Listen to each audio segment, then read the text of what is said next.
اللہ اکبر۔ اگر حضور نے قیامت کے دن پوچھ لیا میری طرف دیکھو بھی، بتاؤ بھی میرے چہرے میں کیا نقص تھا، حضور فرمائے جو تم نے میرے جیسا چہرہ نہیں بنایا، میرے دشمنوں جیسا چہرہ بنایا ہے، کیا جواب دو گے؟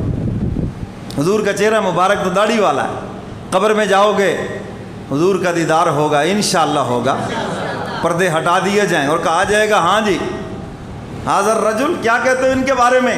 اب حضور کا چہرہ تو داڑھی والا ہوگا، یہ جو اپنے آپ کو غلام کہتا پھرتا ہے، امتی کہتا پھرتا ہے، یہ تو دیکھ کے گھبرا جائے گا،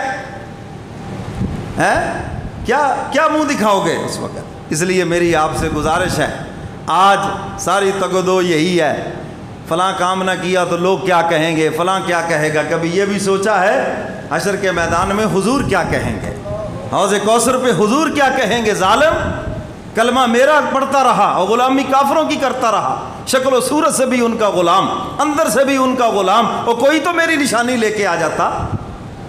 خواجہ عزیز الحسن مجذوب اپنی داڑھی کے متعلق ہی کہا کرتے تھے، یا رب تیرے محبوب کی شباہت لے کے آیا ہوں، حقیقت تو اس کو کر دے، میں تو صورت لے کے آیا ہوں۔ یا اللہ میں صورت بنا لی تیرے محبوب کی، حقیقت آپ بنا دیں اس کو۔